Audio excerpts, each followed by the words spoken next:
di tema ini. Ya, oke. Ya, di sini sudah hadir pembicara kita.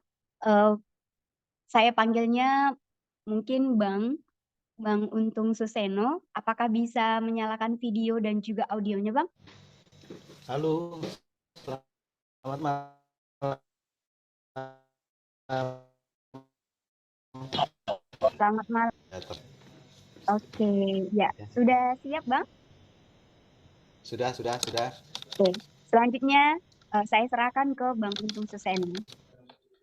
Baik, selamat malam teman-teman. Saya minta maaf, saya terlambat ini tadi karena baru selesai dari pelayanan juga. Yang salah sebetulnya jadwal saya yang baru.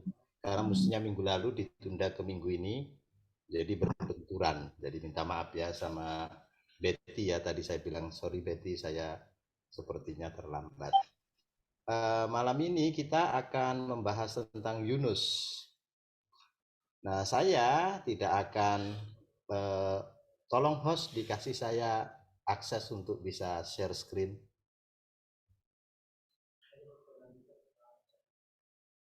Ya, baik Bang. Oke. Ini Bang. Ya.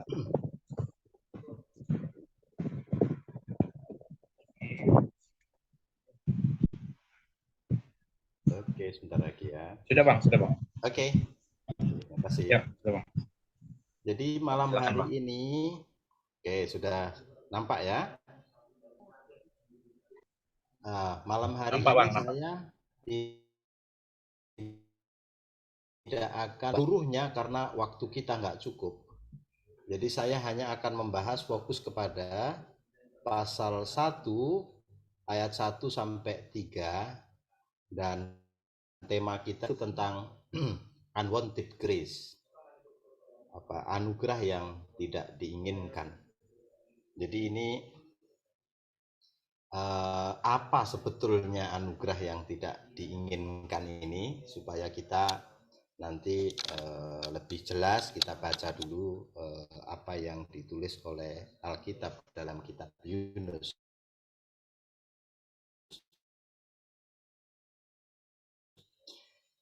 Ya. Supaya kita tidak harus baca semuanya pun tahu kita garis besarnya. Pasal 1 kitab Yunus itu membahas tentang kasih setia Allah yang tak terkekang oleh manusia. Manusia ini maksudnya Yunus ya. Bahwa kasih setia Tuhan tidak bisa dibatasi oleh apapun, termasuk oleh manusia. Di pasal 2 itu membahas tentang kasih setia Allah tidak terkekang oleh tempat. Jadi Niniwe itu kan tempat yang tidak disukai oleh Yunus, tetapi kasih setia Tuhan pergi ke tempat yang tidak disukai oleh Yunus, sehingga kasih setia Tuhan tidak terhalangi oleh kekangan tempat dan lain sebagainya. Pasal yang ketiga itu membahas tentang kasih setia Allah tidak terkekang oleh dosa.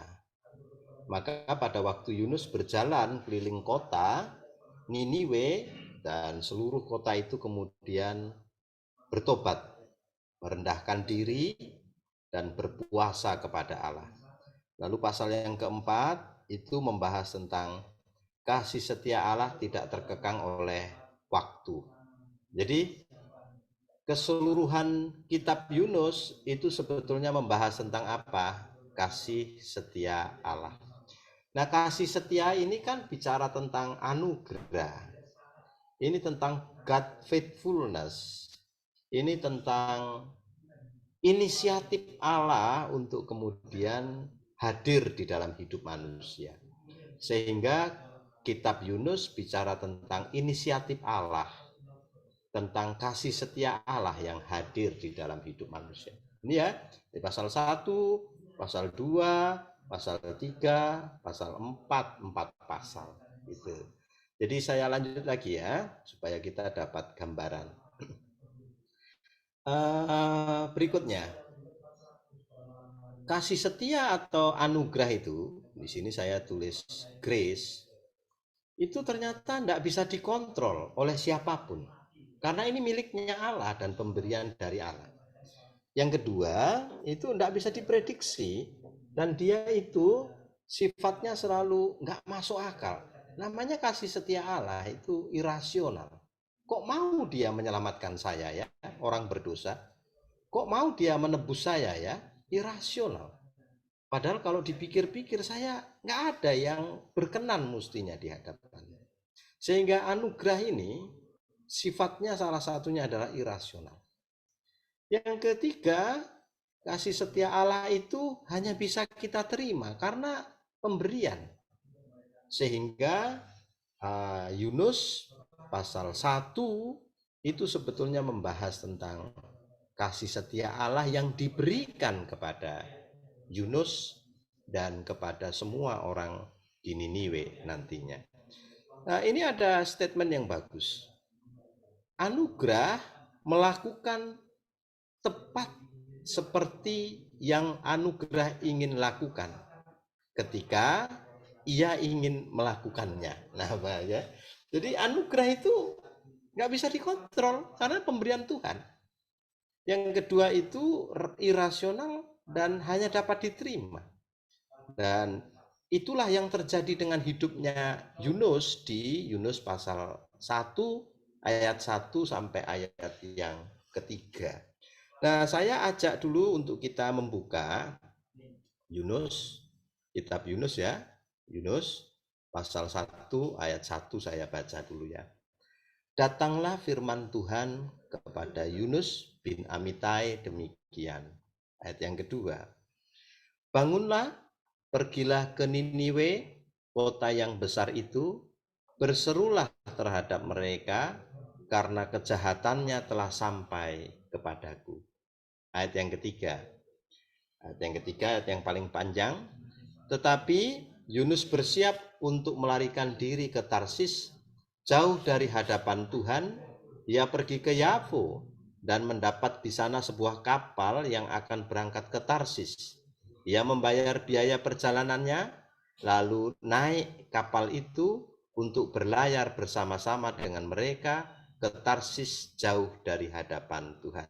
Nah, perhatikan ya apa yang ditulis di situ. Itu ayat 1 sampai ayat 3 itu menarik sekali karena dikatakan di sini datanglah firman Tuhan kepada Yunus bin Amitai. Jadi ini pernyataannya itu sangat-sangat positif karena dia datang sendiri, tidak ada yang minta. Maka di situ dikatakan datanglah firman Tuhan. Kita tidak tahu apa yang sedang terjadi, nanti di bawah saya akan bahas. Coba kita mulai ya, pelan-pelan ya. Oke, coba kita lanjut lagi. Nah, tadi saya menyebutkan sebagai unwanted grace. Nanti di belakang akan saya jawab kenapa ayat itu membahas unwanted grace dan apa itu unwanted grace. Apa itu unwanted grace? Nah, anugerah yang tak diinginkan itu datang kepada Yunus sebagai sebuah hak istimewa. Perhatikan ayat-ayat tadi. Yunus tidak meminta.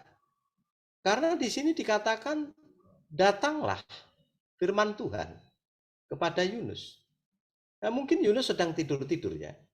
Yang kedua, Yunus juga tidak pernah merencanakan. Dia tidak merencanakan untuk mendapat anugerah memberitakan Injil kepada orang-orang Niniwe.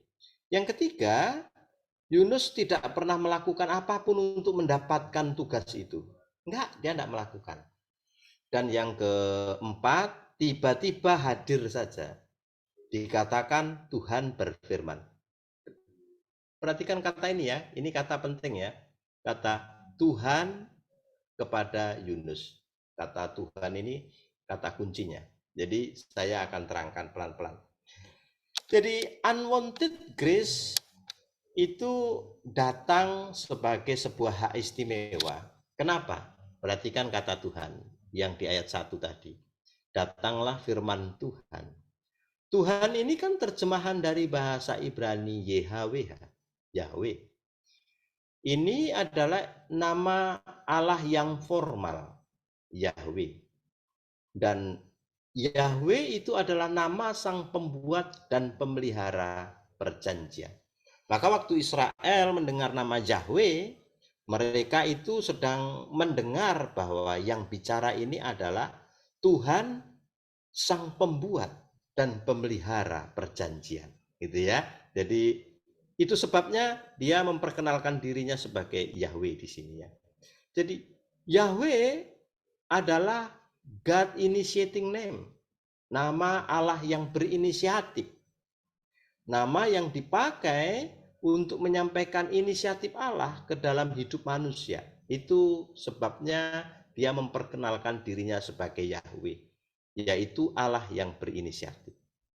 Nah, di Taman Eden, nama itu disebut. Nama ini berfirman pada penciptaan, jadilah maka jadi. Ketika memanggil Abraham, nah nama ini juga berfirman, Abraham, Abraham, Abraham. Itu nama Yahweh. Dia berinisiatif panggil duluan. Padahal Abraham tidak pernah berpikir akan dipanggil oleh Tuhan. Tetapi dia berinisiatif. Nah, pada waktu mengutus Musa, nama itu juga muncul lagi. Maka kalau itu pada waktu itu Musa bertanya, Tuhan, kalau kau mengutus aku pergi ke Mesir, lalu aku ditanya sama Fir'aun, siapa yang mengutus kamu? Apa jawabku? Dia bilang, aku adalah aku. Jadi itu Yahweh. Jadi di sepanjang PL, selalu Allah itu berinisiatif. Dan selalu inisiatifnya berkaitan dengan apa? Memberi anugerah.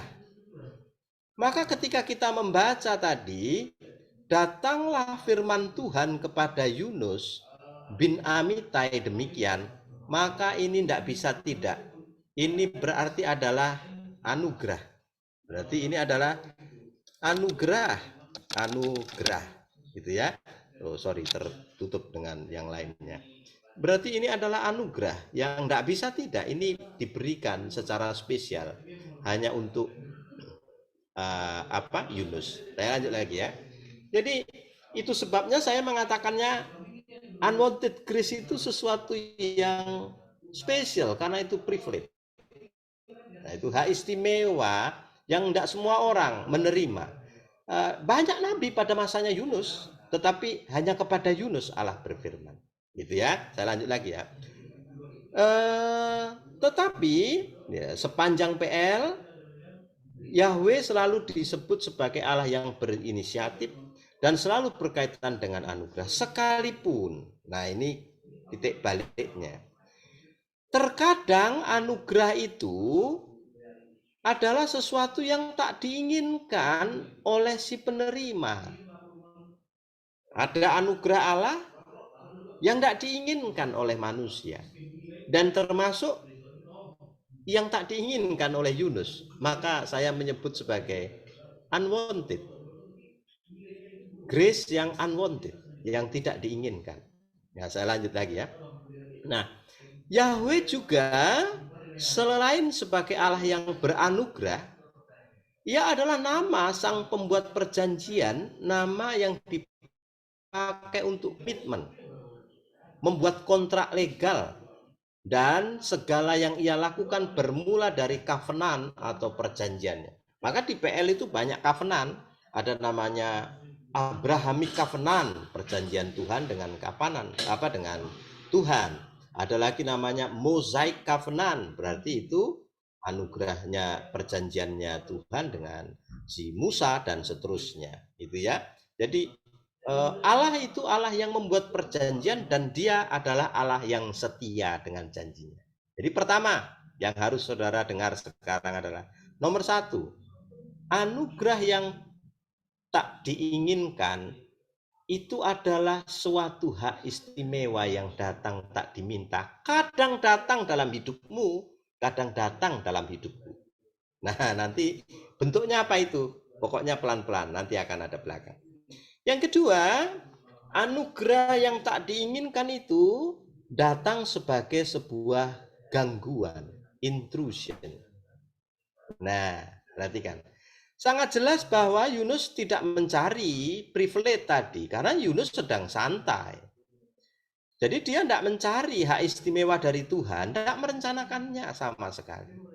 Justru anugerah itu datang sebagai sebuah gangguan dalam hidup Yunus. Kenapa ini disebut gangguan? Perhatikan yang di paragraf ini. Yunus pada saat itu, sorry ya, ini saya ganti warnanya supaya putih. Nah, Yunus pada saat itu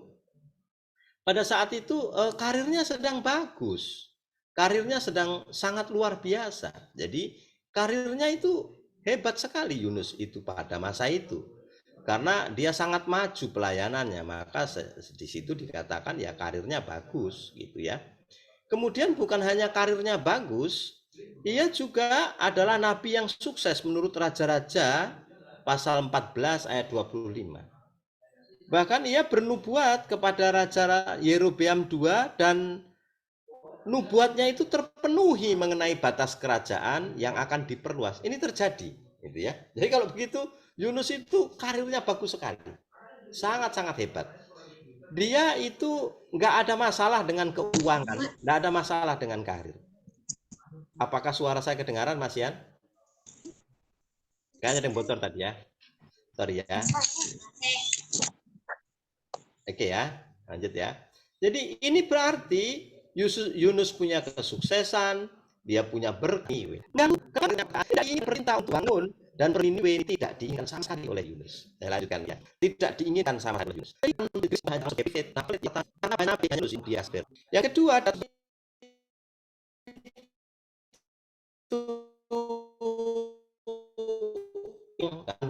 sebuah opportunity. Dua sekarang.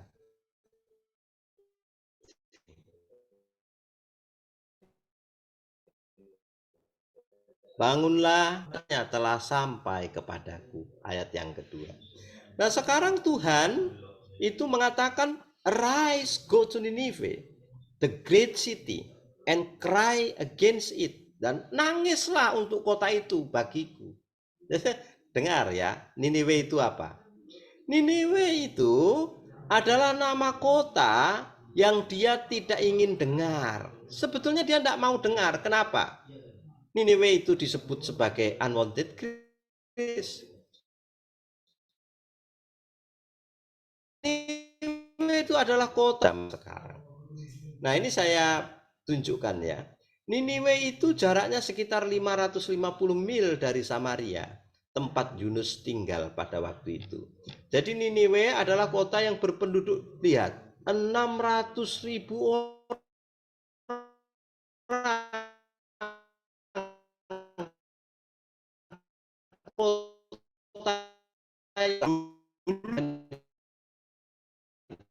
Kota dan orang yang adalah sedikit yang berbahasa Aram mirip dengan Ibrani. Jadi Niniwe ini kota yang besar. Jaraknya tidak begitu jauh, hanya sekitar 800 km saja. Ini kesempatan. Orangnya sekarang lemah. Mereka sedang dalam dosa dan ini disebut sebagai opportunity. Untuk apa? To share the gospel, untuk cerita Injil. Jadi nabi-nabi Ibrani tidak akan begitu diterima bahasa orang Babylon merah dengan menjadikan tempat itu sebagai tempat pemenggalan kepala para takhlukan perang. Ia menumpuk tengkorak mereka, para takhlukan perang Babel itu, Asyur, Babel, mereka sebagai pilar di depan kota mereka, di depan Niniwe. Jadi ini kota yang jahat sekali. Kota yang kalau mendengarnya saja kita benci sekali, apalagi Yunus, Nabi Tuhan. Gak suka dengar Niniwe. Maka bagi Yunus, Niniwe itu adalah unwanted grace, anugerah yang tidak pernah dia inginkan. Tuhan memang memanggil dia khusus. Privilege karena Yunus, Tuhan memang memberi kesempatan kepada Yunus untuk menceritakan Injil di Niniwe. But Niniwe adalah unwanted grace, kota yang tidak diinginkan, anugerah yang tidak ingin.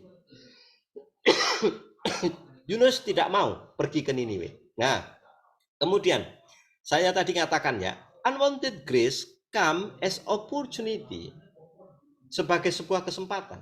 Nah, raja-raja lain di Niniwe itu melakukan kekejaman yang lain yang kejam juga.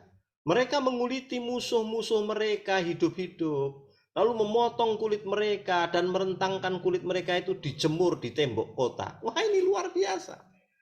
Jadi ini kota yang betul-betul kejam sekali, dan kota itu sekarang akan hancur. Karena kota itu akan hancur oleh keberdosaan mereka, maka Yunus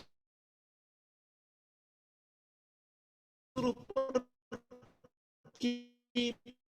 pergi ke Niniwe dalam hidup Yunus. Anugerah yang tidak diinginkan.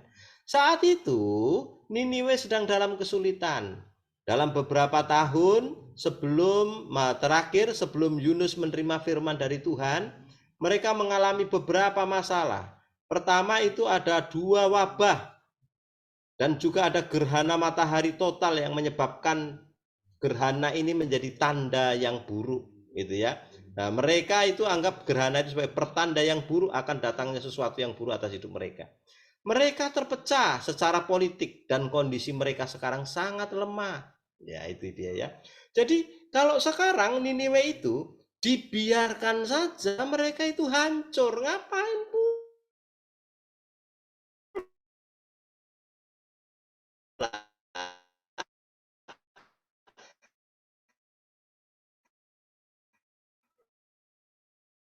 mereka itu harus diselamatkan? Karena Yunus tahu Babel itu sangat untuk menyelamatkan Niniwe. Itu kan kotanya lawan. Kenapa mengirim anugerah kepada lawan? Kalau boleh lawan terdesak sekalian dihabisi. Itu yang ada dalam pikirannya Yunus. Maka ini disebut unwanted grace tadi itu ya. Tetapi perhatikan, Allah concern dengan dosa dan kejahatan orang-orang Niniwe. Allah concern. Perhatikan ya. Sekarang Yunus diberi kesempatan untuk membuat dampak di Niniwe. Ia diberi unwanted grace. Untuk apa? Memberitakan Injil di Niniwe. Jadi kalau begitu, Niniwe adalah kota yang tak diinginkan. Pergi ke Niniwe adalah anugerah yang tak diinginkan. Tetapi Tuhan concern dengan dosa dan kejahatan orang-orang di Niniwe. Saya perhatikan ya. Sekarang saya mau menggambarkan tentang saya dan Yunus. Nah, kita itu terlalu sering seperti si Yunus ini. Kita tidak menginginkan prakarsa anugerah Tuhan dalam hati kita. Karena anugerah itu akan menjauhkan kita dari rasa aman, rasa nyaman, dan semua yang saya inginkan.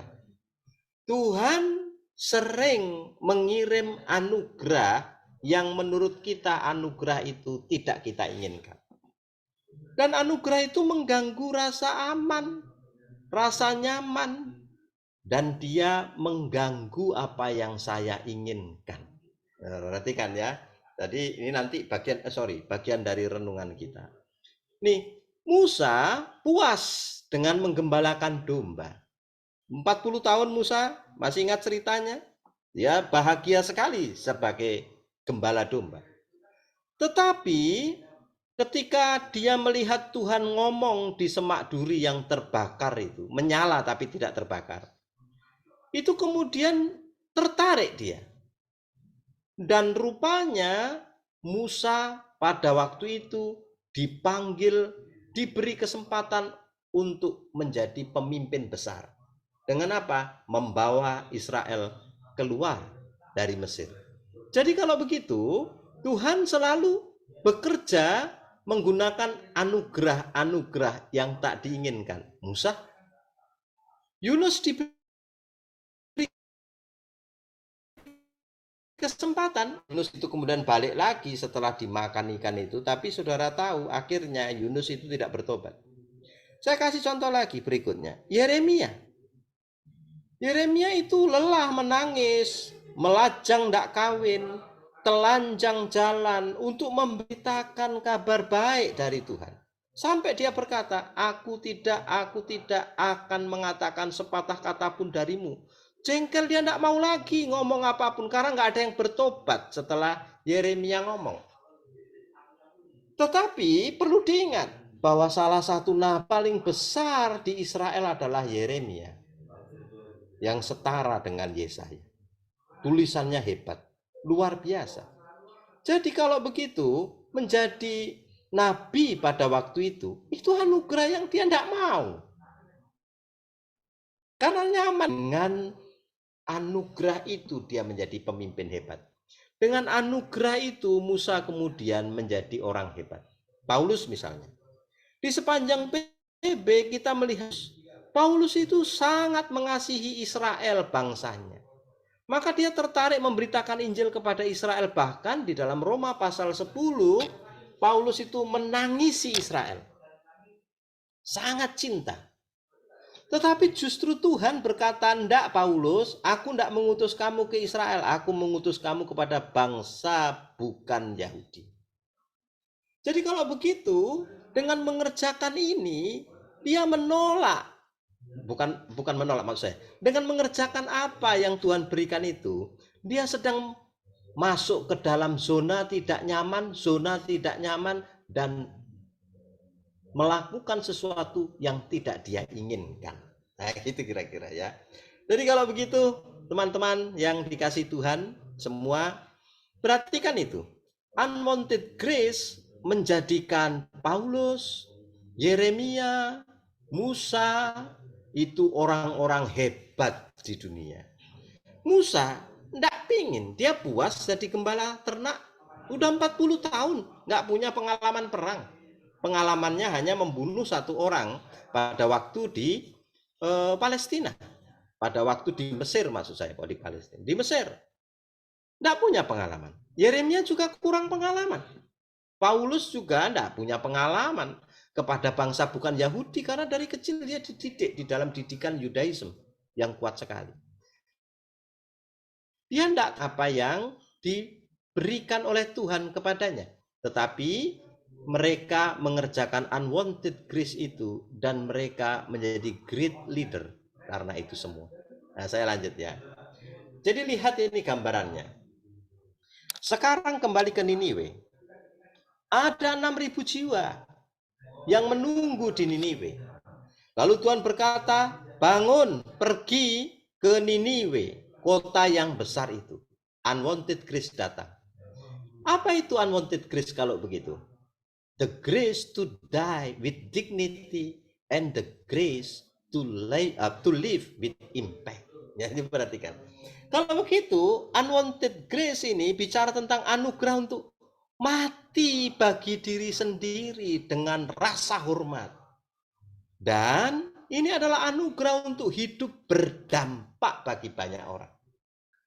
Nah kan kita ini alumni semuanya. Saya tidak tahu sebagai alumni, Tuhan itu sedang mengirim saudara kemana, di mana di situ menunggu ribuan jiwa-jiwa. Tetapi saudara tidak mau, saudara menolak, saudara tidak suka. Itu bukan yang aku inginkan. Ini semua unwanted grace bagi saya. Tapi perhatikan, kalau kamu mau mengikuti unwanted grace itu, maunya Allah, maka kamu punya kesempatan untuk berdampak bagi banyak orang. Untuk apa? Bahkan nanti di akhir, to die with dignity. Untuk mati dengan rasa hormat karena memuliakan nama Allah. Wah, keren sekali ya. Jadi saya lanjut dulu pelan-pelan supaya kita dapat gambaran. Lalu lihat ayat 3. Tetapi, kalau tetapi berarti negation, berarti ayat 1 dan 2 tadi dianggap tidak ada. Yunus bersiap untuk melarikan diri ke Tarsis. Jauh dari hadapan Tuhan, dia pergi ke Yafo dan mendapat di sana sebuah kapal. Jadi kita bahas sampai ayat 3 ya, karena tidak mungkin kita bahas sampai selesai semuanya. Tapi garis besarnya pasal per pasal di atas tadi sudah saya jelaskan. yang akan berangkat ke Tarsis, ia membayar biaya perjalanannya lalu naik kapal itu untuk berlayar bersama-sama mereka ke Tarsis jauh dari hadapan Tuhan. Berulang-ulang dibilang ya, 2 kali ya, jauh dari hadapan Tuhan. But Jonah rose up to flee to Tarsis from the presence of the Lord. Bukan from ya. Ya, Tarsis from the presence of the Lord. Ini kan terjemahan BGT, bahasa terjemahan Perjanjian Lama dalam bahasa Yunani. Jadi saya kasih 3 versi, ini versi LAI, versinya New American Standard, ini BGT. Saya kasih 3 versi supaya kalau kalian penasaran apa kalimatnya yang benar, dicek ke NAS dibandingkan lalu ini yang asli gitu ya. Bukan yang asli, itu terjemahan juga ini. Terjemahannya mestinya Ibrani ya. Kalau Ibrani sulit nanti sama sekali nggak bisa baca. Saya lanjut lagi ya. Unwanted grace itu menantang hati yang self-center. Yunus itu sangat self-center. Perhatikan ya. Niniwe dalam kondisi lemah dan Yunus ingin supaya biarlah seperti itu aja mati mereka, biar matilah, hancurlah kota itu. Yunus mengetahui kekejaman Niniwe juga keinginannya yang ekspansionis. Memperluas kerajaan terus. Belakangan bahkan Hosea, salah satu rekan Yunus, bernubuat bahwa Asyur akan merebut Israel dan menjadikan Israel tawanan. Itu di dalam kitab Hosea itu sudah diramal. Makanya mendengar Tuhan berfirman pergi ke Niniwe, waduh, Yunus sakit hati sekali. Kenapa Tuhan tidak membiarkan saja tak membiarkan saja Niniwe ini hancur? Kenapa? Kenapa Tuhan tidak menghukum sekalian Niniwe ini? Padahal sudah jelas bahwa Niniwe ini ibu kotanya Babel ini, ibu kotanya Asyur ini, ibu kotanya Asyur ini akan menghancurkan Israel nanti. Kenapa kok malah mau diselamatkan ini? Kenapa? Nah, itu pertanyaannya Yunus ya. Namun Tuhan menyuruh nabinya untuk pergi ke Niniwe, namun nabinya tidak menginginkan pergi ke Niniwe. Tetapi Yunus bersiap melarikan diri. Nah, ini ayat yang tadi ya. Sekarang dia ke Tarsis. Ia memilih lari ke Tarsus. Ya, perhatikan. Dari Samaria, kotanya Yunus, Tarsis itu jaraknya 4.000 km.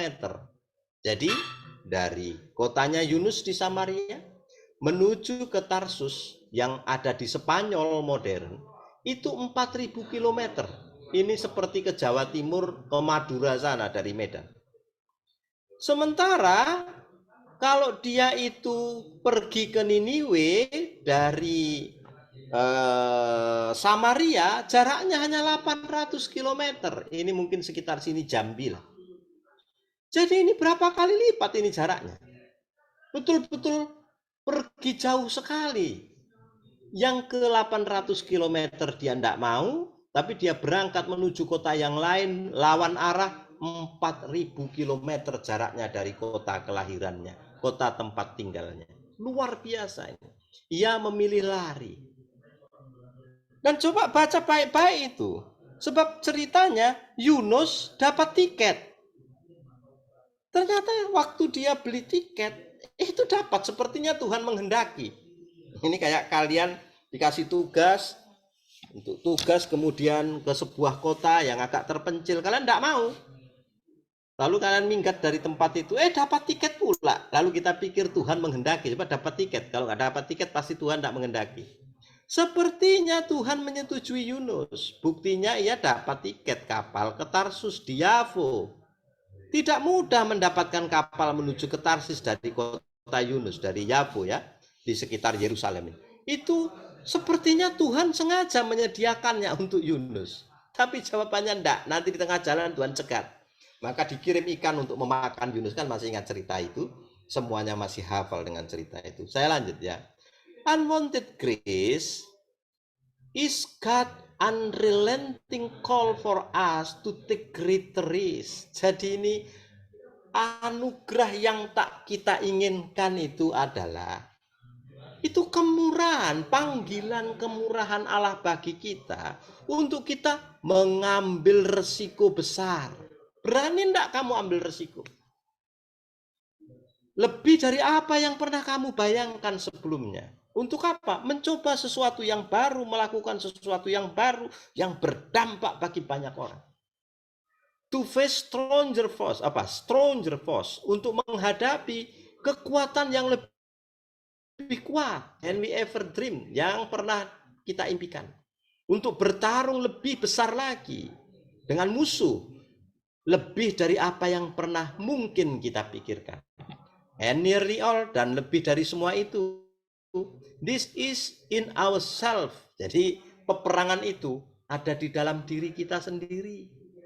We must face the greatest enemy of all. Kita harus menghadapi musuh terbesar kita. Apa itu? Ourselves. Perhatikan tadi di atas.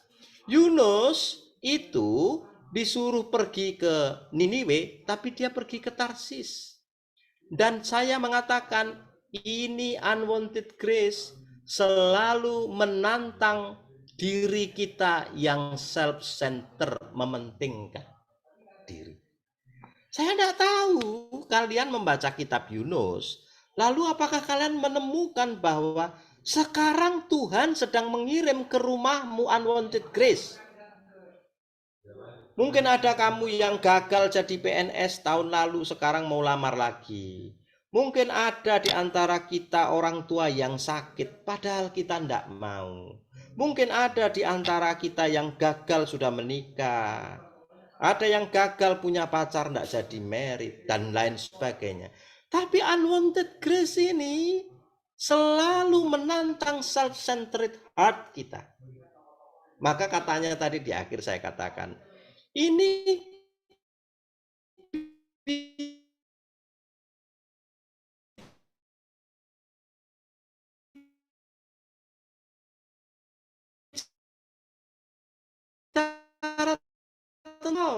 God introduce into our life the truth.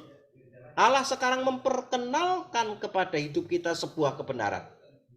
You are not in control. Kamu itu tidak bisa mengontrol hidupmu. Tak bisa mengontrol semuanya. God is in control. Kalau Tuhan mengatakan pindah, you berangkat. Kalau Tuhan mengatakan bergerak, move on, bergerak. Kalau Tuhan mengirim apapun dalam hidup kita dan itu adalah unwanted grace, saya tidak tahu. You ikuti itu. Jadi perhatikan. Tantangan Yunus yang terbesar adalah, maaf ya salah baca ya. Tantangan terbesar Yunus untuk ke Niniwe bukanlah jaraknya yang 800 km. Tantangan terbesarnya itu ada di dekatnya, ada di dalam dirinya, ada di hatinya. Dia tidak mau, dia keras hati. Dia bisa kok pergi 4.000 km dia jalani. Kalau 800 km sudah 3 kali lewat dia. Tetapi musuhnya bukan jarak yang panjang ini, musuhnya di hatimu, di hatinya Yunus. Nah saya tidak tahu ya, gini loh. Siapa tahu sekarang Tuhan sedang mau memberi kesempatan kepada saudara. Setelah baca Yunus pasal 1 ayat 1 sampai 3. Apakah kamu dikirim oleh Tuhan unwanted grace, sesuatu yang tidak kau inginkan, tidak kau maui. Tetapi sebetulnya kalau kau lakukan itu dampaknya besar sekali. Ingat ya, musuh kita bukan jarak. Musuh kita bukan yang di luar sana. Musuh kita ada di dalam hati kita. Kita punya the hardened heart, hati yang degil, kata Yesus ya. Cepat atau lambat kita akan berhadapan dengan diri kita sendiri. Unwanted grace adalah kesempatan yang Allah kirim dalam hidup saudara untuk menantang hati kita yang self-centered bertumbuh menjadi dewasa dan matang dalam Tuhan. Unwanted grace adalah sarana yang Allah pakai untuk menolong hati kita bertumbuh. Yunus perlu bertumbuh dalam kasih, dalam iman kepada Tuhan, dalam visi, dan dalam ketaatan kepada Tuhan. Siapa tahu tiba-tiba kamu punya musuh. Dan kamu harus berpikir, jangan-jangan musuh ini adalah unwanted, orang yang tidak suka saya ini maksudnya. Orang yang memfitnah saya ini, membenci saya, tidak menyukai saya ini, selalu menjelek-jelekkan saya. Ini adalah unwanted grace dari Tuhan. Untuk apa? Untuk kamu belajar bertumbuh dalam kasih. Siapa tahu ada di antara kita yang kemudian ada keluarga yang sakit parah, tidak diinginkan. Jangan-jangan itu unwanted grace yang Tuhan kirim dalam hidup saudara untuk saudara bertumbuh dalam iman. Dalam visi Tuhan. Siapa tahu di antara saudara ada yang dimutasi. Jangan-jangan itu pun unwanted grace. Siapa tahu di antara saudara ada yang mau kawin dan gagal. Itu unwanted grace. Tapi dengan itu kamu akan bertumbuh di dalam kasih, di dalam iman, di dalam pengenalan akan dirimu, dan dalam ketaatan kepada anugerah Allah. Tuhan selalu challenge our heart menggunakan apa? Unwanted grace. Dan apakah Tuhan mengirim unwanted grace dalam hidup saudara saat ini? Saya tidak tahu. Ingat, musuhnya ada di dalam hatimu. Cek hatimu and recheck kembali. Apakah saudara saat ini, sekarang ini hati saudara nyaman, sukacita, happiness, dan lain sebagainya? Sebelum saya ke refleksi, saya balik lagi. Ayat ini kita baca. Tetapi Yunus bersiap untuk melarikan diri ke Tarsis, jauh dari hadapan Tuhan. Ia pergi ke Yaffo dan mendapat di sana sebuah kapal yang akan berangkat ke Tarsis. Ia membayar biayanya, perjalanannya itu dibayar, lalu naik kapal itu untuk berlayar bersama-sama dengan mereka ke Tarsis, jauh dari hadapan Tuhan. Wow. Dia menolak anugerah itu, melarikan diri dari hadapan Tuhan. Saya ulang lagi, apa itu unwanted grace? The grace to die with dignity. The grace to live with great impacts, dengan dampak yang besar. Apakah kamu ingin mati bagi dirimu sendiri? Apakah kamu ingin berdampak bagi orang lain? Tuhan seringkali menggunakan unwanted grace. Dan dalam Yunus pasal 1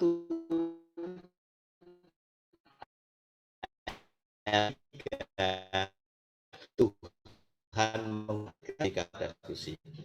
Refleksi. Mengapa Tuhan mendatangkan unwanted grace dalam hidup kita? Nah, saudara tanya sendiri dan jawab sendiri.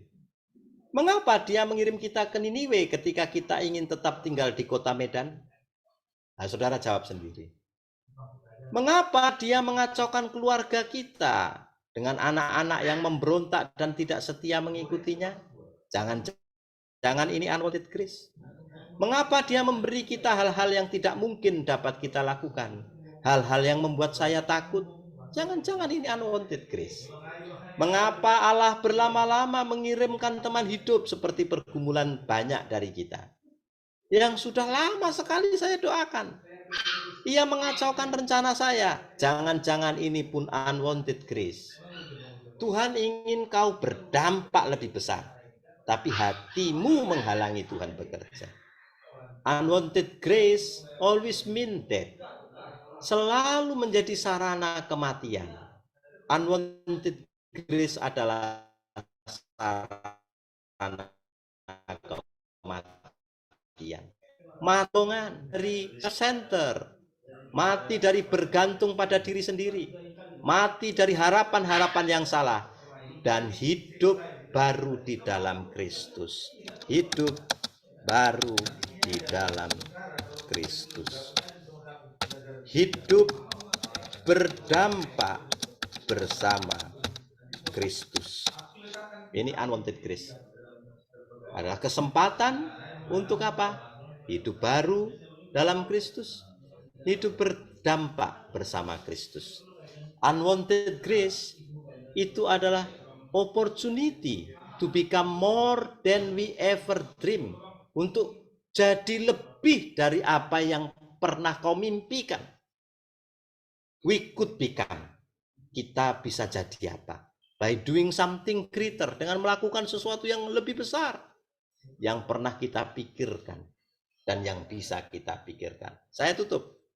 Unwanted grace hadir sebagai hak istimewa dari Allah ke dalam hidup kita yang tidak memenuhi standar Allah untuk menolong kita bertumbuh dalam karakter Allah. Terakhir, unwanted grace menyadarkan kita mengenai rencana Allah tidak pernah gagal oleh kerapuhan hati manusia.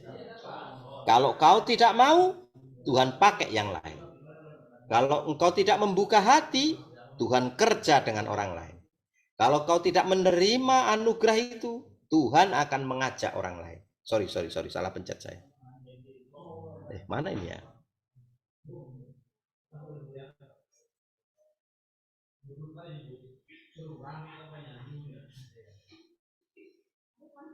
Mana ya?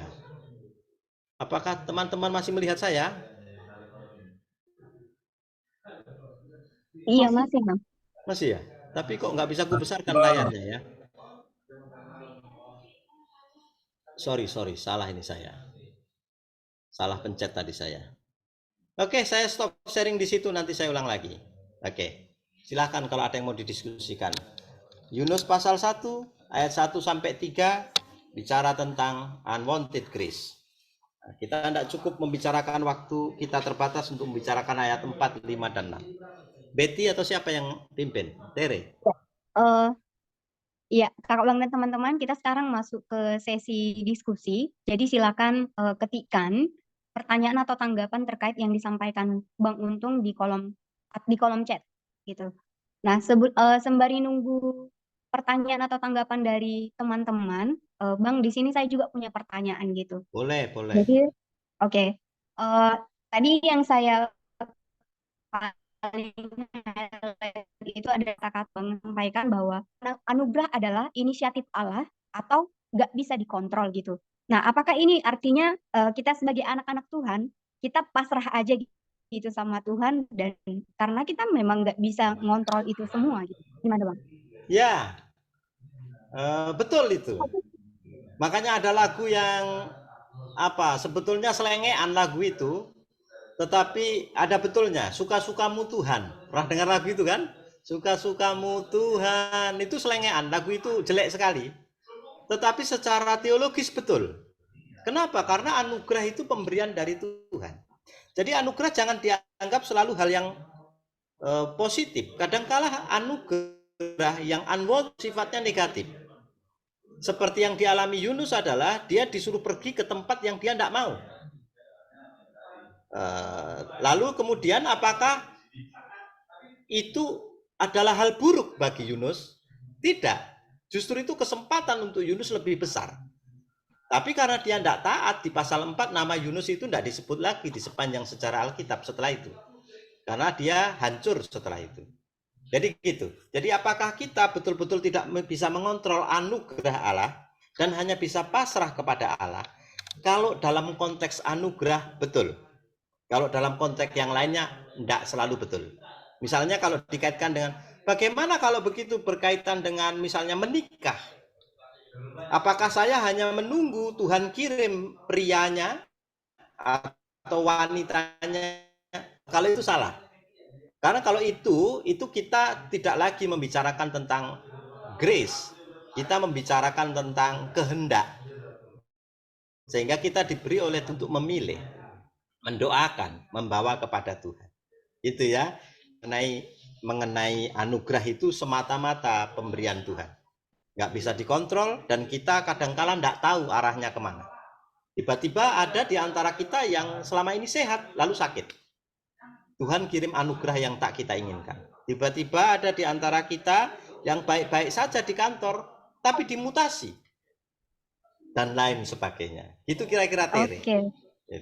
Ya, terima kasih Bang. Ya, mungkin ada kakak abang dan teman-teman yang ingin bertanya. Kalau nggak di kolom chat bisa bertanya secara langsung. Ya, silakan. Nyalakan audio dan juga videonya. Silakan. Apakah ada? Apakah ada yang sedang dapat anugerah yang tak diinginkan? Apakah saudara sedang mengalami unwanted grace? Boleh bersaksi juga, nggak harus bertanya. Silakan teman-teman, kakak abang dan teman-teman.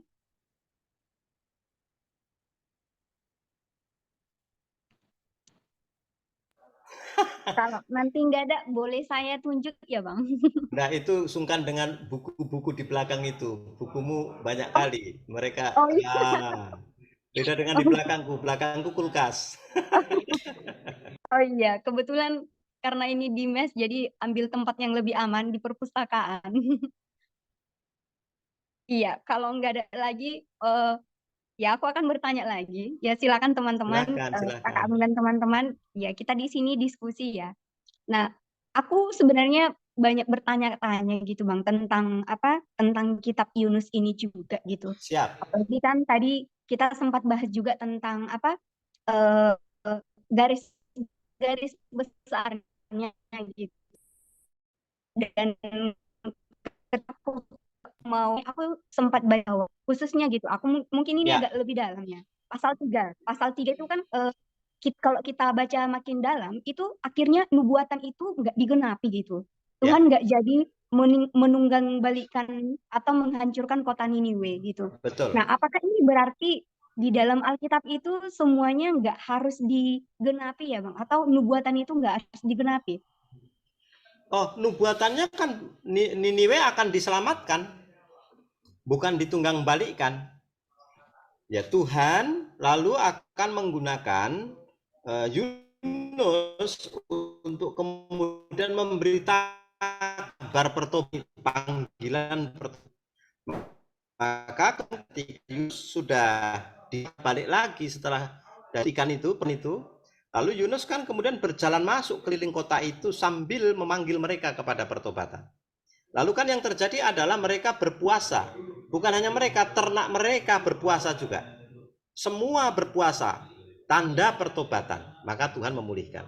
Jadi kalau begitu, itu sebabnya di garis besar tadi kemudian memberi kepada kita semua gambaran bahwa di pasal 3 itu garis besarnya bicara tentang kasih setia Tuhan tidak bisa dikekang oleh dosa. Sekalipun orang-orang Niniwe itu membunuh, menguliti musuhnya, tidak kenal belas kasihan, menguliti, menjemur kulitnya, memotong, memenggal kepalanya musuh dan dijadikan sebagai tiang penopang dari bangunan gedung di depan istananya. Lah itu dosa yang besar itu oleh Tuhan. Lalu kemudian dimaafkan karena anugerah Tuhan tidak terikat oleh besarnya dosa manusia. Itu pasal 3. Sehingga itu selalu lebih besar. Makanya kalau kita baca suratnya Paulus, di dalam Paulus pasal yang kelima, di mana banyak kesalahan, di situ banyak anugerah. Lalu kan muncul pertanyaan, kalau begitu bagaimana kalau kita salah terus saja? Ya enggak dong, karena kamu sudah dibaptis, pasal 6. Kalau sudah dibaptis berarti kamu kan sudah ditenggelamkan. Ditenggelamkan berarti kan mati dengan dosamu, dan yang hidup sekarang hidup yang baru. Gitu loh. Jadi di mana ada dosa, di situ ada anugerah. Dan dia demikian rumusnya, termasuk Yunus pasal 3. Dosanya orang Niniwe yang besar itu tidak bisa mengalahkan kasih setia Tuhan yang jauh lebih besar. Gitu ya. Cocok untuk kita juga. Apapun dosa kita merah seperti kermisi akan putih seperti bulu domba, katanya kan. Gitu ya, Tere. Oke, ya terima kasih Bang. Ya mungkin itu makin mengingatkan kita. Di sini ada saya lihat beberapa respon, Ya, yaitu dari kayaknya ada Bang Melki. Ya, kalau nggak salah. Silakan Bang Melki, mungkin mau kasih kesaksian atau mau bertanya.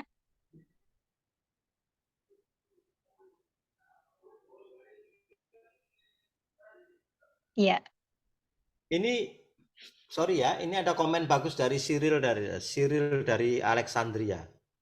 Wah, namanya keren sekali nih. iya itu Bang Bisa dong. Melki kayaknya Bang. Ya, ini dari Alexandria ya. Ini muridnya Paulus. Ria juga mau tanya ya, Bang Ria Sipayung ya. Saya respon dulu yang ini tadi ya. Yang Cyril dari Alexandria tadi ya, baru ke Bang Ria. Jadi memang kalau kita itu kan orang-orang finish itu yang percaya bahwa anugerah diberikan beberapa tahapan, ada initiative grace, ada efficient grace, sufficient grace. Nah, kalau saudara sering kebaktian diri itu, dan memang betul anugerah Allah itu ya dan dia tidak pernah bergantung kepada respon manusia. Betul itu. Saya setuju dan itu biblical. Oke, makasih. Sekarang Bang Ria. Oke, silakan. Hengki Bang, akun ini akun istriku Bang. Oh, Bang. oke, Oke, silakan. silakan Bang. Terima kasih untuk MC sudah memberikan waktunya. Ini Bang yang mau saya tanyakan tentang Yunus di perut ikan itu Bang. Hari.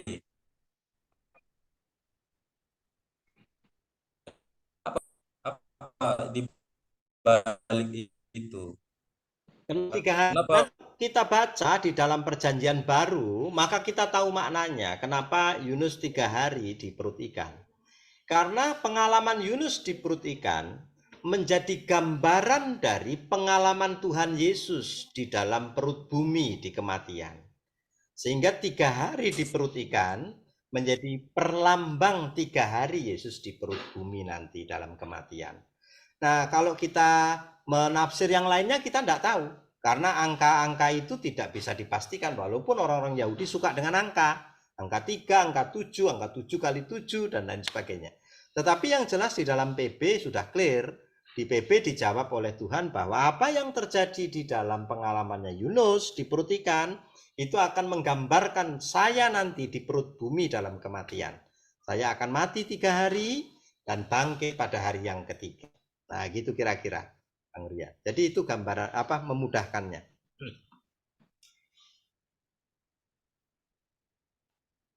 Oke, terima kasih Bang. Apakah Ya. ada kakak dan teman-teman yang masih ingin bertanya? Ya, di sini ada Kak Maria Clara. Apakah ada yang mau ditanyakan, Kak?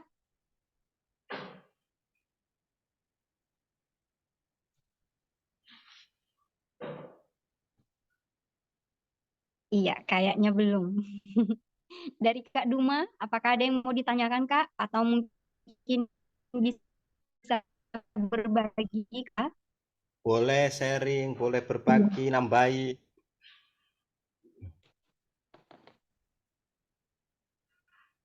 Ini kenapa Iya. ya? Tidak ada yang ngomong ya. Hanya kita Mungkin yang terlalu ngobrol berat, sendiri. Bang. Pembahasannya mungkin terlalu berat. Mereka konsisten sekali. Iya. Iya, sekali lagi dari satu lagi kita cari, Bang. Kalau nggak ada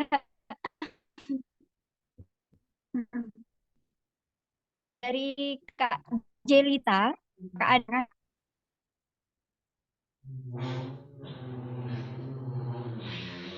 iya, nggak ada juga. Dari Kak Rita, kalau Kak Rita, Rita Rasi Ulisi Nggak ada, Hondo. Dek. Pas, Dek. pas. Pas, Oke, cocok. Pas. ya. Kalau nggak ada lagi, kita akan masuk ke apakah? Oh, ini Nah, ini ada ada. pertanyaan juga, Cyril dari Alexandria. Ini keren juga si Cyril ini.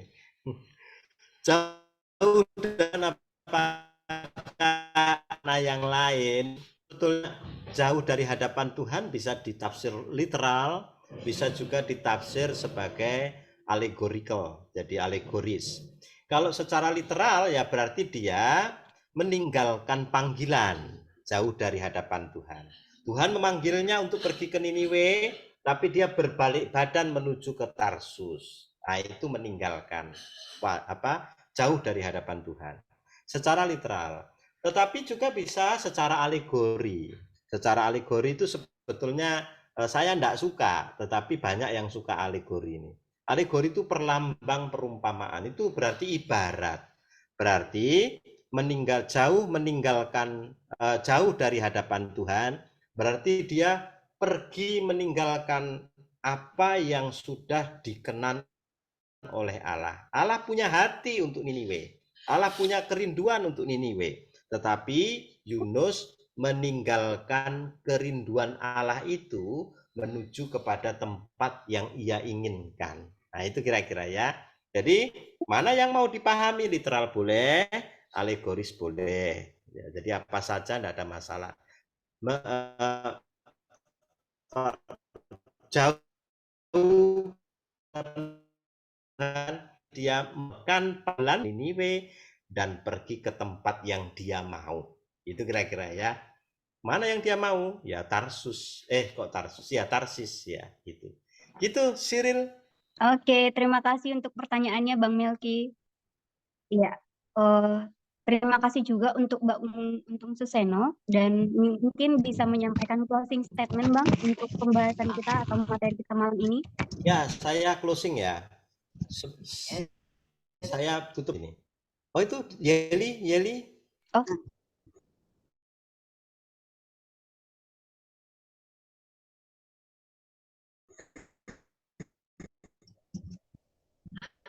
Iya, Unmute. masih. Seandainya Yunus itu kan masih tetap berkeras hati terhadap Niniwe, gitu. Apa yang terjadi terhadap Niniwe? Nah, ketika apa katakan tadi kan Tuhan memiliki hati untuk Niniwe. Mungkin Tuhan akan kirimkan orang lain untuk Niniwe. Nah, apa yang terjadi akan kepada Yunus gitu? Apakah Tuhan akan menghukumnya atau bagaimana? Kalau kita seandainya, berarti seandainya ini ya. Ya. Karena mengandai-andai kita kan. Ya. Mengandai-andai itu bebas ya, karangan bebas. Okay. Jadi kalau kita dasarkan kepada firman Tuhan bahwa ingat, Tuhan bisa memakai apa saja dan siapa saja. Bahkan dalam seluruh panggilannya, Tuhan itu pernah ngomong, apa kau kira aku bisa memakai kayu, pohon untuk bicara, bisa memakai apa saja. Seandainya Yunus memang betul-betul mau dipulangkan oleh ikan itu dan tetap melawan dia, saya tetap yakin Tuhan yang kreatif itu tidak akan kehabisan untuk, sehingga dia dengan kreativitasnya itu akan menggunakan orang yang lain atau sarana yang lain untuk menyelamatkan Niniwe. Jadi itu sebabnya dia tidak dibatasi oleh respon manusia, oleh keberdosaan manusia.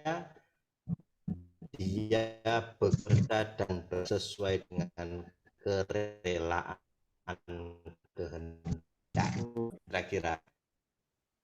Maka kita berandai-andai gitu ya. Yang mana jadi? Maksud saya gini kan Bang, itu kan seandainya itu kan pasti kita aplikasikan ke kehidupan nyata.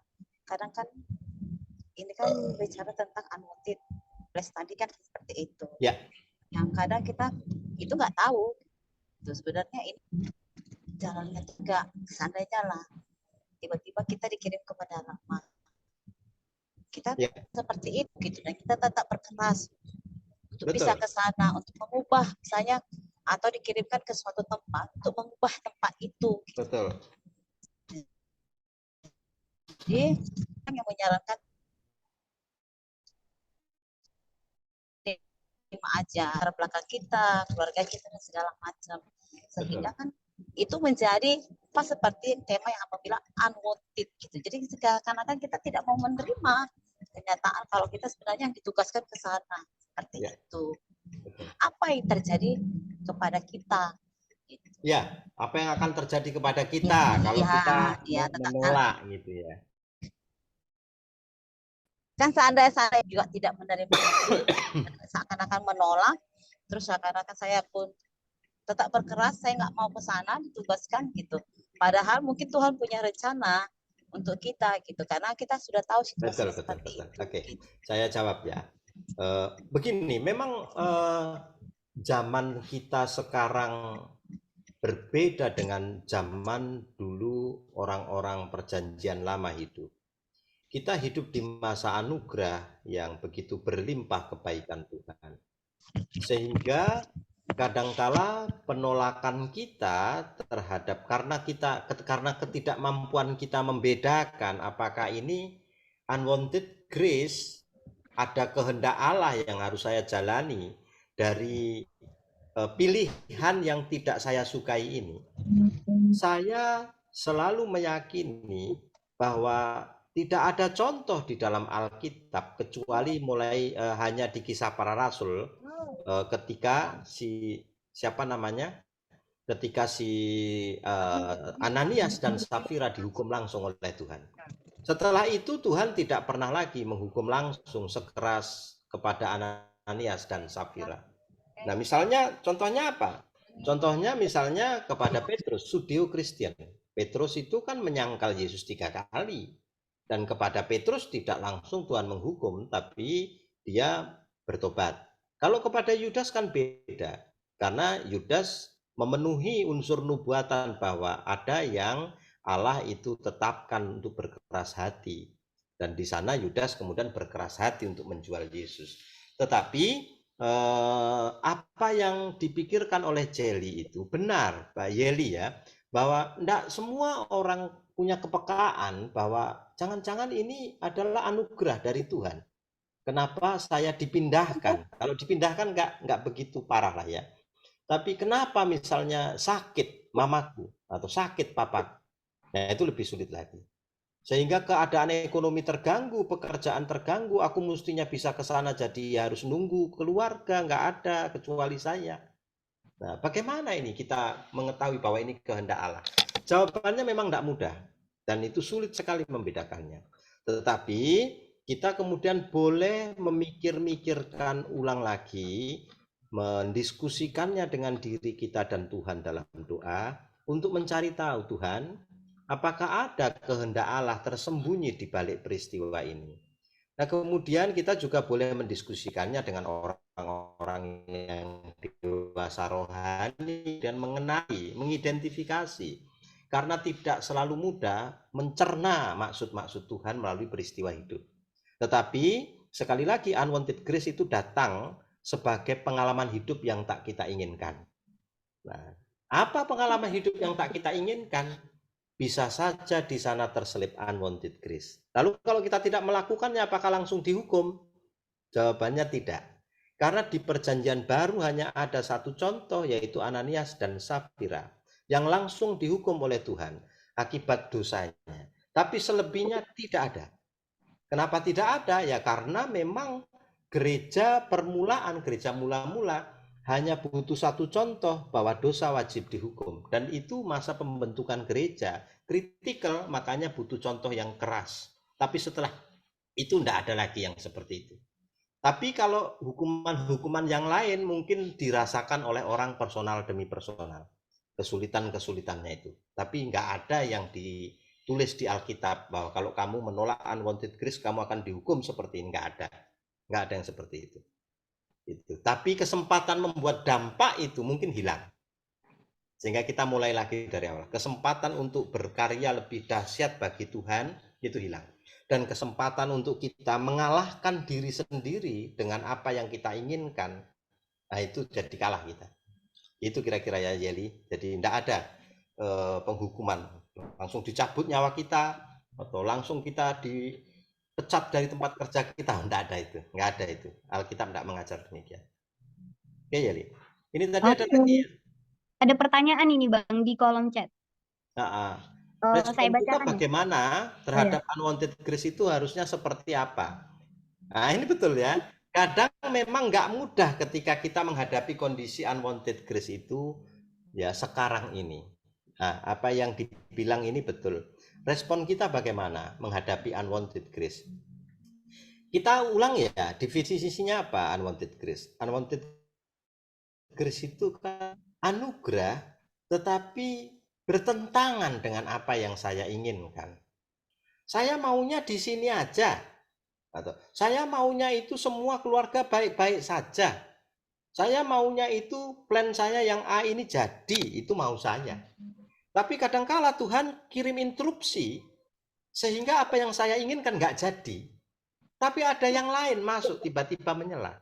Nah itu yang saya maksud unwanted grace. Sama seperti Yunus. Dia sedang istirahat, tidur-tiduran, tiba-tiba datang Tuhan berfirman. Pergi kau, bangun, pergi. Nggak, sama sekali tidak dicari, tidak diinginkan, tidak diminta. Tapi datang. Lalu responnya bagaimana? Kalau responnya Yunus meninggalkan, respon kita mestinya men-challenge hati kita. Apakah ketika saya menolaknya, di sana ada unsur saya itu selfishness, mementingkan diri. Apakah ketika saya menolaknya, saya berpikir bahwa ada 6.000 orang nih menunggu saya di luar sana, 600.000 orang. Ada kesempatan untuk memperluas Injil Kerajaan Allah ini di sana. Nah, itu yang respon kita yang pertama-tama. Coba challenge diri kita dengan pertanyaan-pertanyaan seperti yang tadi kita bicarakan. Yunus mestinya berpikir dong, 600.000 orang loh yang harus diselamatkan, satu jiwa saja berharga, apalagi 600.000. Jadi begitu. Jadi ada berapa banyak orang di sana? Karena ini selalu untuk orang lain, bukan untuk diri sendiri. Dan selalu unwanted grace menantang self-center kita untuk berpikir orang lain. Gitu ya. Jadi selagi kita hanya selfishness, self-center,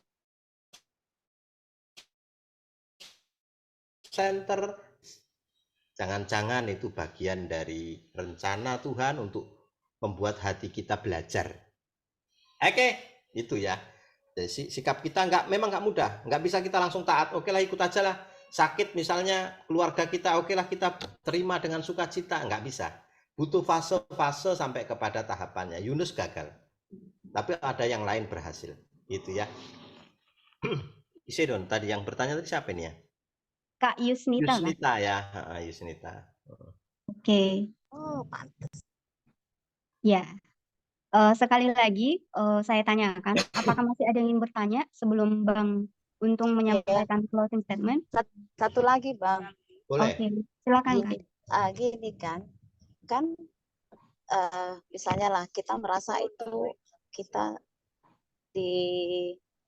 maksudnya itu kehendak Tuhan, terus kita melakukannya. Nah, ketika kita melakukannya mungkin nggak sesuai dengan harapan kita. Jadi atau misalnya kita menjalaninya tapi tidak sesuai dengan orang-orang yang terdekat dengan kita, sehingga mereka mungkin menyalahkan kita.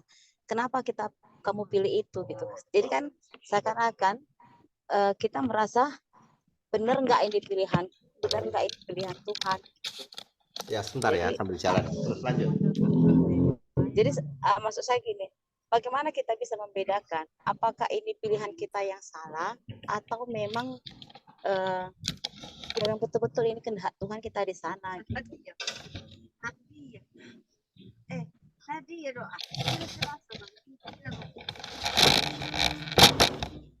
Oke. Kok kecil suaranya ya, Yeli ya? Kecil ya, Bang? Ya, nah ulang aja. Kecil sekali tadi. Maksud saya kan gini. Tadi kan ketika kita merasa mungkin ini Tuhan, sehingga pada kita sedang melakukan itu dan kegiatan itu berlangsung, ya mungkin orang-orang di sekitar melihat itu tidak baik sama kita, gitu. sehingga membuat kita merasa apakah pilihanku ini benar apa tidak, tepat apa tidak, gitu. Ragu gitu ya, Iya, gitu kan. Jadi untuk atau melihatnya itu benar nggak kehendak Tuhan dalam hidupku atau memang aku yang salah pilih, gitu. Itu gimana kita menentukannya? Ya, kehendak Tuhan kan selalu berkaitan dengan manfaat untuk banyak orang.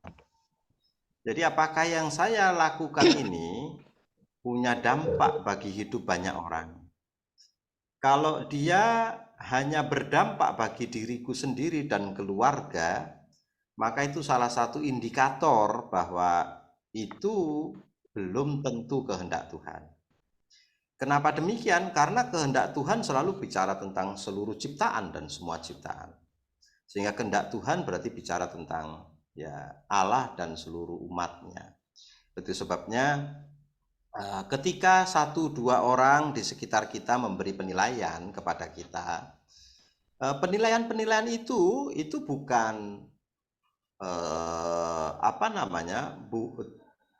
tidak boleh juga kita langsung menolaknya, tapi bisa menjadi sarana untuk mengecek, memastikan apakah nasihat si A, nasihat si B, nasihat si C ini benar, ini nasihat orang dewasa yang mengenal Tuhan, atau justru nasihat si A, nasihat si B, nasihat si C itu menjerumuskan saya kepada selfishness, menjerumuskan saya kepada mementingkan diri, menjerumuskan saya kepada keinginan untuk berpusat pada diri sendiri. Nah, selama nasihat-nasihat itu tidak bersifat menjerumuskan kita kepada mementingkan diri sendiri, saya rasa nasihat itu perlu didengar dan perlu untuk dipakai sebagai alat evaluasi. Pertama, kedua, dari semua nasihat itu kita bisa ukur dengan firman. Karena alat yang paling absolut untuk mengukur segala kebenaran adalah firman. Jadi apakah nasihat-nasihat itu tumpang tindih tidak dengan kebenaran firman? Berseberangan tidak dengan kebenaran firman? Kalau dia tidak berseberangan, berarti nasihat itu datang dari hikmat Allah yang diberikan pada mereka. Tapi kalau berseberangan, berarti tidak. Tapi kita nggak bisa tahu kasusnya apa kecuali jadi menyebut kasusnya. Misalnya contohnya itu begini Bang, baru kita kemudian bisa membuat penilaian. Misalnya saya kasih contoh raba-raba ya. Saya itu disuruh untuk mutasi, misalnya pindah kerja dari karena Siantar lalu pergi ke Batubara sana. Batubara itu kota yang baru, saya enggak ingin. Batubara itu kota yang enggak sesejuk Siantar, dan saya enggak tertarik ke sana. Siantar itu masa lalu saya, masa kini, dan jika demikian maka kita berpikir tentang saya, dan saya. Tapi coba pikirkan, Batubara itu saya mau ngapain di sana? Oh, di sana ada 1000 siswa dan saya menjadi guru untuk 1000 siswa itu. Ada kelas 1-nya 3 kelas, kelas 2-nya 3 kelas, kelas 4, kelas 3, kelas 3-nya 3 kelas, kelas 4-nya 3 kelas. Ribuan jiwa di sana. Dan saya mulai berpikir, di sanalah Tuhan membawa saya. Nah, kenapa tidak demikian? Lalu orang-orang di sekitar akan menasihati, oh jangan, kau masih di sini aja. Kenapa? Karena mama papamu sudah tua, kaulah yang paling dekat. Lebih baik tinggal di sini, kota ini saja. Nanti kalau ke sana gimana? Siapa yang akan merawat orang tuamu dan lain sebagainya. Lalu kita nekat pergi ke Batubara. Tiba di sana 1-2 bulan masih oke. Tiba di tengah tahun pertama, tiba-tiba orang tua kita sakit. Lalu kita kemudian merasa bersalah. Jangan-jangan karena saya pergi ke sini, maka orang tuaku sakit. Tapi kan kita diajari oleh firman bahwa sakit, sehat, itu semua adalah bagian dari pemeliharaan Tuhan. Sekalipun kita di depan mereka setiap hari, kalau Tuhan mengambil kesehatannya, dia jadi sakit. Mengambil nyawanya, beliau jadi meninggalkan dunia ini. Sekalipun kita ada di dekatnya. Nggak ada gunanya kalau begitu dekatnya itu. Jadi kalau begitu, kita tidak boleh merasa bersalah karena kita sedang berpikir tentang banyak sekali jiwa tadi. Lalu kita pergi dari rumah tiba-tiba sakit orang tua kita. Itu kita tidak sedang bersalah. Itu kita sedang berpikir bahwa saya akan memberi dampak lebih besar kepada hidup banyak orang dibandingkan hanya kepada saya dan keluarga saya. Kira-kira gitu, itu kan contoh saja ya, bisa yang lain. Tapi kira-kira begitu. Mungkin tidak puas dengan apa yang kita bahas, tapi setidaknya begitu. Oke Bang, udah mengerti Bang. Terima kasih Bang. Ya. Oke, terima kasih Kak Yeli. Ya, terima kasih juga untuk kakak dan teman-teman semua. Ya, silakan Silakan Bang Ya. sampaikan ini. Yunus pasal 1 membahas tentang tema yang sangat penting, yaitu tentang kesetiaan Allah yang tak bisa dihalangi oleh siapapun. Jadi Tuhan bisa pakai Yunus, tapi ketika Yunus menolak, Tuhan bisa paksa Yunus. Atau Tuhan bisa pakai orang lain. Nah, saya juga mau mengatakan hal ini sebagai prinsip bagi kita, pasal 1. Bahwa Tuhan tidak bisa dihalangi oleh manusia. Kalau dia mau mengirimkan kasih setianya, maka manusia tidak bisa menggagalkannya. Dia akan bekerja dengan caranya. Sehingga ketika saudara mendapatkan unwanted grace seperti Yunus, saya menyarankan untuk mendoakannya, memikirkannya, dan coba berdiskusi dengan diri sendiri, karena unwanted grace selalu tantangan. Untuk apa? To do something more great, melakukan sesuatu yang lebih besar dari apapun yang pernah kita pikirkan sebelumnya. Jadi mari kita nikmati perjalanan hidup mengenal Tuhan. Saya juga tidak tahu kenapa tiba di Medan, padahal saya lebih suka di Yogyakarta, tetapi saya harus tinggal di sini. Semua makanan asin dan pedas. Di Jogja semua manis, semuanya bergula. Tetapi Tuhan mengirimkan ke kota ini. Dan saya rasa ini unwanted grace dulu bagi saya. Tapi kalau saya tidak menjalani unwanted grace ini, kita tidak akan pernah ketemu. Kita tidak akan pernah ngobrol berhadapan muka. Dan kita tidak akan pernah jumpa ngobrol seperti saat ini.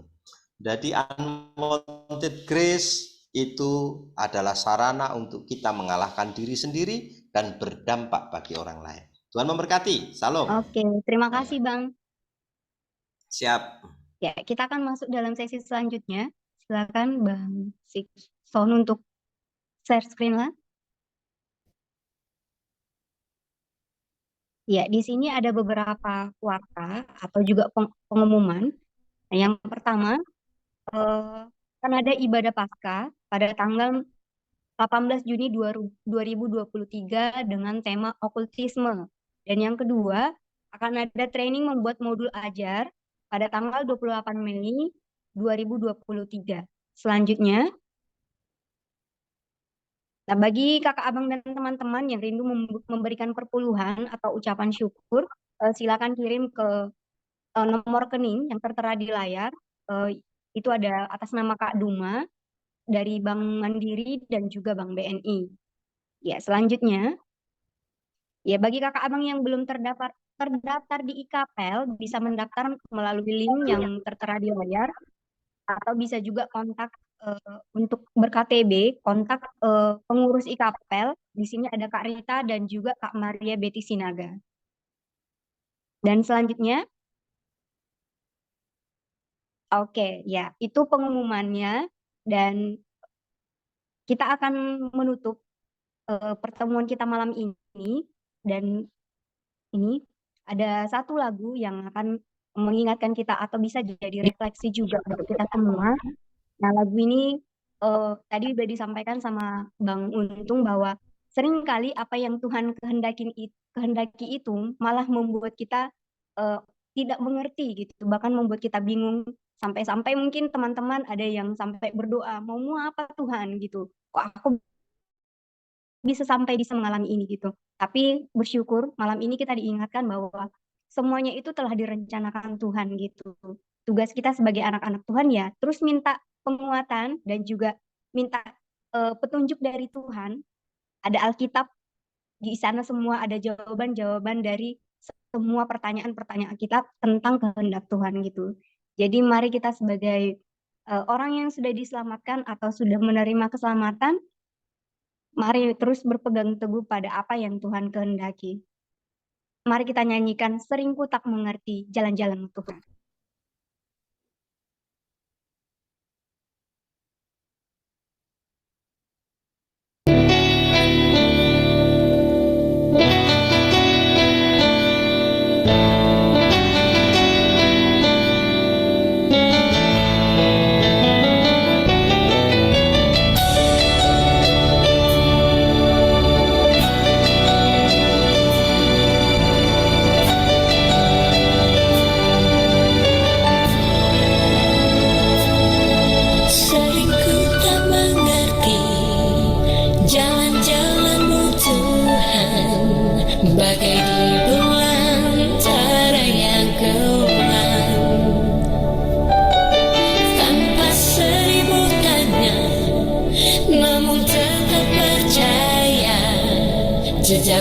Tuhan sungguh sempurna.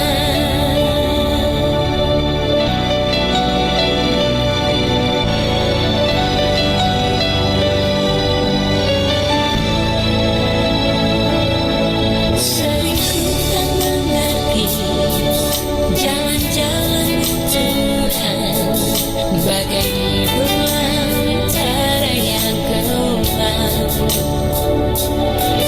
Tanpa seribu tanya, namun tetap percaya, jejakmu Tuhan sungguh sempurna. Ajarku memahami semua yang kau ingini, agar hidupku memuaskan hatimu. Bagimu aku rela sepenuh hati menghamba, serahkan diri genapi karyamu.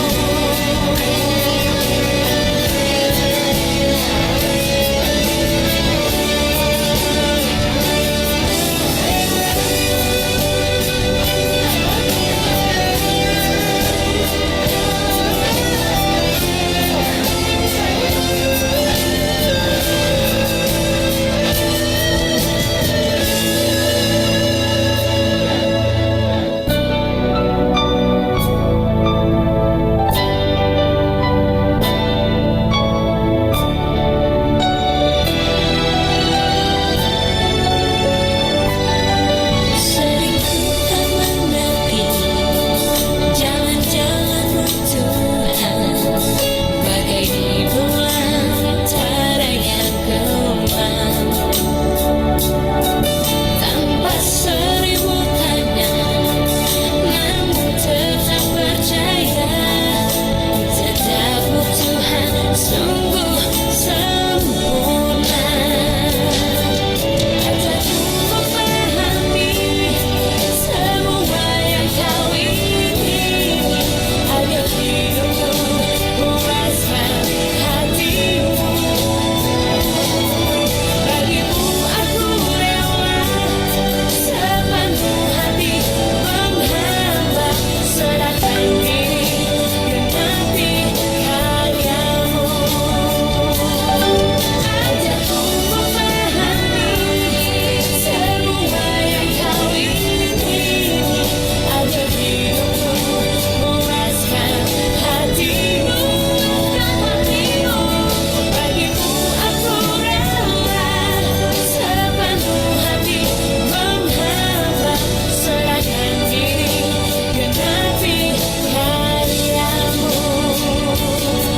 Serahkan diri genapi